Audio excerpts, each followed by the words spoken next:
السلام عليكم ورحمة الله وبركاته. أكم نجا فيا جرتو نياتا بريدا سي أرجتن كان حالا نتقو بامسين غرسيسا إن شاء الله. شنكرتين إبدر جرتكم أرجع جرتن كنا. شنكرتين تري غير جلاو إتبود زيتي تقول أرا. حالا كان زيتي تقول إبود ولين لها.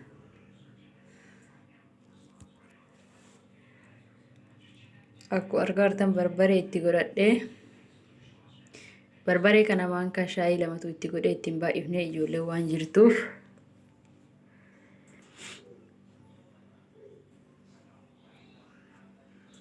Amma immoo irdii itti godhee irdiin mi'eessuufis akka hin gubne gochuufis kanaafis nu gargaara.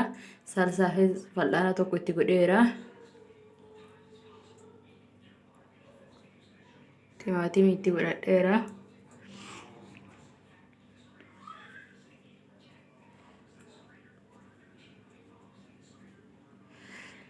Ginjibilaa fi qullubbii. Amma immoo kororimaa fi qoondoo barbaree yookaan black pepper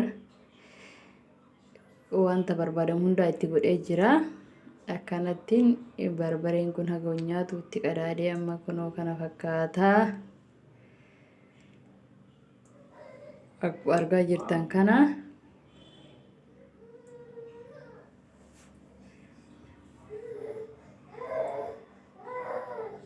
Amma bishaan ho'aa qabaa itti naqadhee jira.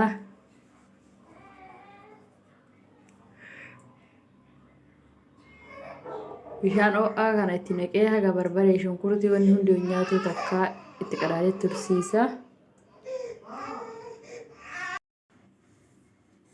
Kana fakkaataa eega wal nyaatee jedhee wanti kun soogidda itti godheera. Soogidda dhumarra itti godhe.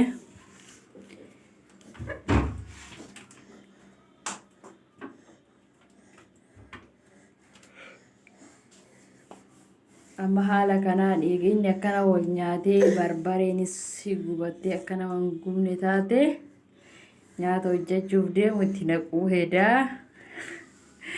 Laala kana fakkaata buddeenni garbuu misingaa fi boqqollaa qaba. Kanaaf akkana jira.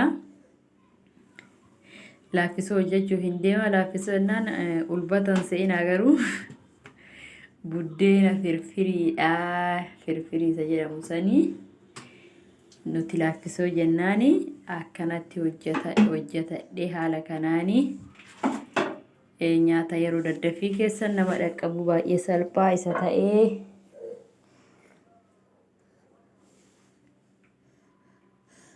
kana fakkaataa. Firfiriin keenya eega xumuramee buuphaa itti godhachuu fi foonii hojjechuu dandeettan akkanatti hojjechuu dandeettanii. Buuphanis ni bareeda. Godhaa laala'aa isiniin jedha.